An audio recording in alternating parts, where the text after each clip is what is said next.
আমরা ওই নবীজির উম্মত। ওই নবীজির উম্মত কোন নবীজি? যেই নবী রহমতুল লিল আলামিনের মহব্বতে ভালোবাসায় আল্লাহ রব্বুল আলামিন এক পাহাড়কে এবং কি একটি কাঠের টুকরাকে আল্লাহ রব্বুল আলামিন কিয়ামতের ময়দানে তুলবেন এবং কি জান্নাত দান করবেন। সুবহানাল্লাহ। আল্লাহর নবী রহমতুল লিল আলামিন হাদিসের মধ্যে বলেন, قال رسول الله صلى الله عليه وآله وسلم ونظيره جبل الأحود وأستنة حنانة التي جزعت وحنت لفراق رسول الله صلى الله عليه وآله وسلم। আল্লাহর নবী দয়াল নবী রাহমাতুল লিল আলামিন ইরশাদ করেন, কিয়ামতের ময়দানে আল্লাহ রাব্বুল আলামিন নবীজির মহব্বতে, নবীজির ভালোবাসার উদাহরণ দেওয়ার জন্য কিয়ামতের ময়দানে আল্লাহ রাব্বুল আলামিন একটি পাহাড় আর একটি কাঠের টুকরা উহুদ পাহাড় আর উস্তুনে হান্নানা নামক ওই কাঠের টুকরাকে আল্লাহ রাব্বুল আলামিন কিয়ামতের ময়দানে তুলবেন, রাসূলের উম্মত হিসাবে তুলবেন। সুবহানাল্লাহ।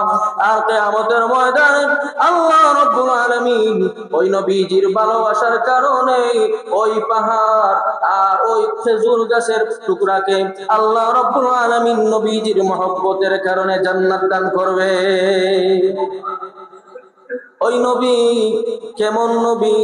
শুধু মানুষ নয়, যদি মানুষ ছাড়া অন্য কিছু নবীর প্রেমে পাগল হয় তাহলে আল্লাহ রাব্বুল আলামিন ওই ভালোবাসাকে তো কবুল করেন, একটি পাহাড়কে জান্নাত দান করেন, খেজুর গাছের টুকরাকেও জান্নাত দান করেন। আল্লামা জুলফিকার নকশবন্দি ওনার খুতবাতে নকশবন্দিতে কয়েকটি ঘটনা উল্লেখ করেছেন। এর মধ্য থেকে একটি ঘটনা হলো, একজন বাবা আর একজন পুত্র, বাবা ছেলে একটি কাফেলা মিলে তারা হজ্জের উদ্দেশ্যে রওনা দিলেন। আল্লাহ রাব্বুল আলামিনের বাড়ি যাবেন, হজ করবেন, খানায়ে কাবা তাওয়াফ করবেন, নবীজির রওজা শরীফ জিয়ারত করবেন। আল্লাহর নবী দয়াল নবী রাহমাতুল লিল আলামিনের ওই উম্মত হঠাৎ করে কিছু জায়গা যাওয়ার পরে আর কিছু সময় বাকি, মনে করেন 40 কিলোমিটার বা 50 কিলোমিটার বাকি, এমত অবস্থা ওই আল্লাহর বান্দা রাস্তার ভিতরে অসুস্থ হয়ে পড়লেন। হঠাৎ করে 2 দিন 3 দিন যাওয়ার পরে আল্লাহর ওই বান্দা ওই অসুস্থ থাকা অবস্থায় রাস্তার মধ্যেই মৃত্যুবরণ করলেন, মওত হয়ে গেল। হঠাৎ করে ওই যে ব্যক্তি মারা গেলেন রাস্তার ভিতরে, উনার ছেলে উনার মুখ যখন দেখতে গেলেন, যাওয়ার পরে বাবার মুখ দেখার পরে ছেলে অজ্ঞান হয়ে জমিনে পড়ে গেলেন, চিৎকার মেরে বললেন, আল্লাহ, আমার বাবা আর আমি যাওয়ার জন্য বাহির হলাম হজে, কিন্তু রাস্তার ভিতরে আমার বাবা মৃত্যুবরণ করলেন। শুধু তাই নয়, আমার বাবার চেহারা এমন হয়ে গেছে, এমন কুৎসিত হয়ে গেছে, আমার বাবার চেহারা যদি কোনো মানুষ দেখে তাহলে আমার বাবার জানাজা পড়ার জন্য কোনো মানুষ এগিয়ে আসবে না। আল্লাহর ওই বান্দা যখন বাবার চেহারা দেখলেন শুকরের চেহারার মতো, এখন চিন্তিত হয়ে গেলেন, কান্না করতে শুরু করলেন যে আমার বাবার চেহারা এত ভয়ঙ্কর হয়ে গেল, এখন আমার বাবাকে নিয়ে আমি কি করব, আর বাবার জানাজা নামাজ কারা পড়বে। এই কথা বলে বলে যখন ওনার ঘুম চলে আসলো, উনি ঘুমিয়ে পড়লেন। ওই ছেলে ঘুমিয়ে যাওয়ার পরে হঠাৎ করে দেখেন এত সুন্দর একজন ব্যক্তি, যার চেহারা পূর্ণিমার চাঁদের মতো, আর পরনে জান্নাতি জুব্বা মুবারক, জান্নাতি পোশাক, এত সুন্দর মানুষ আমি জিন্দেগিতে আর আগে কোনোদিন দেখি নাই। ওই সময় ছেলেকে ডাক দিয়া বললেন, ছেলে আসো,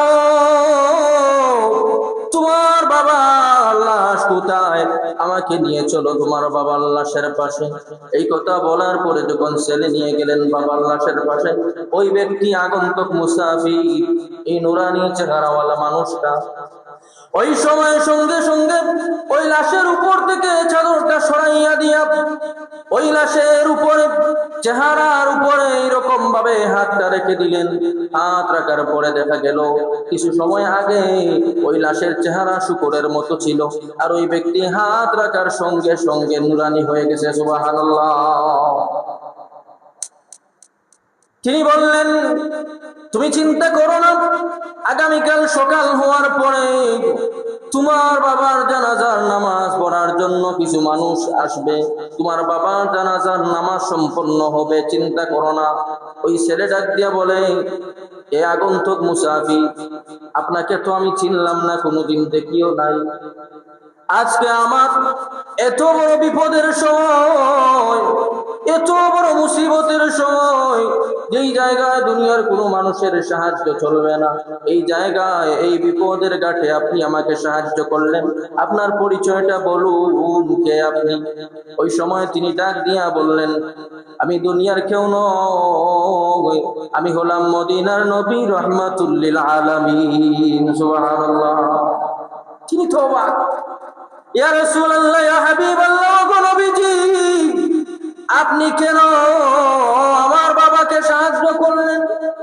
আমার বাবার এমন কোন আমল ছিল যে আমলের কারণে আমার বাবার মৃত্যুর পরে আপনি মদিনা থেকে এখানে চলে আসলেন আর আমার বাবাকে সাহায্য করে এই ঘাট থেকে উদ্ধার করলেন?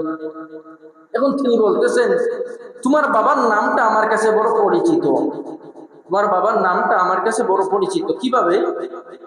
প্রত্যেক দিন দৈনিক ফেরেশতারা সকালে একবার বিকালে একবার তোমার আমার উম্মতদের আমল নামা, অর্থাৎ আমার উপরে আমার যে উম্মতেরা দুরূদ শরীফ পাঠ করে তাদের আমল নামা আমার রওজা শরীফের ভিতরে ফেরেশতারা নিয়ে যান। তখন নাম ধরে ধরে অমুকের ছেলে অমুক আমার উপর দুরূদ শরীফ পাঠ করেছেন, এইরকম আমল নামা দেওয়া হয়, আমল পেশ করা হয়, দুরূদের আমল।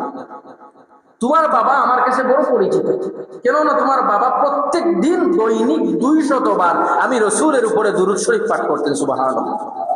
আর ফেরেশতারা তোমার বাবার নামের দুরূদ শরীফ আমার রওজা শরীফে প্রত্যেক দিন নিয়ে যেতেন। কিন্তু আজকের দিনটা ঠিক তেমনি ভাবেই যখন দেখলাম অন্যান্য সবার নাম কিন্তু তোমার বাবার নামটা আসে নাই, আমি ফেরেশতাদেরকে জিজ্ঞাসা করলাম, ও ফেরেশতারা, আমার ওই উম্মত, আমার ওই আশিকের নাম কোথায় যে আমার উপর প্রত্যেক দিন 200 বার দুরূদ শরীফ পাঠ করতো? তখন ফেরেশতারা ডাক দিয়ে বললেন, ইয়া রাসূলুল্লাহ, ওয়া নবীজি, আপনার ওই উম্মত কিছু সময় আগে পৃথিবী ছেড়ে দুনিয়া থেকে বিদায় হয়ে গেছে। শুধু তাই নয়, এখানেই শেষ নয়, ইয়া রাসূলুল্লাহ, আপনার ওই উম্মত পৃথিবী ছেড়ে চলে গেছেন, কিন্তু যাওয়ার পরে আপনার ওই উম্মতের চেহারা এত ভয়ঙ্কর হয়েছে যে কোনো মানুষ আর উনার জানাজা পড়তে আসবে না এই চেহারা দেখলে। আমাকে যখন ফেরেশতারা তোমার বাবার এই বিপদের কথা যখন শুনাইল, এই কথা শোনার পরে আমি রাসূল আর মদিনায় থাকতে পারলাম না। তোমার বাবা প্রত্যেক দিন 2 বার, ঘুমানোর আগে 1 বার, তোমার বাবা 100 বার আমার উপর দুরূদ শরীফ পাঠ করত। ঘুম থেকে ওঠার পরে তোমার বাবা আরো 100 বার আমার উপর দুরূদ শরীফ পাঠ করত। আমার যে উম্মত প্রত্যেক দিন ঘুমানোর পরে আমি রাসূলকে ভুলে নাই, আবার ঘুম থেকে ওঠার পরে আমি রাসূলকে ভুলে নাই, আমি আমার ওই উম্মতের বিপদের সময় মৃত্যুর ঘাটে আমার ওই উম্মতকে কিভাবে ভুলতে পারি? এই জন্য আমি রাসূল মদিনা শরীফ থেকে চলে আসলাম তোমার বাবাকে মৃত্যুর এই ঘাট থেকে উদ্ধার করার জন্য। সুবহানাল্লাহ।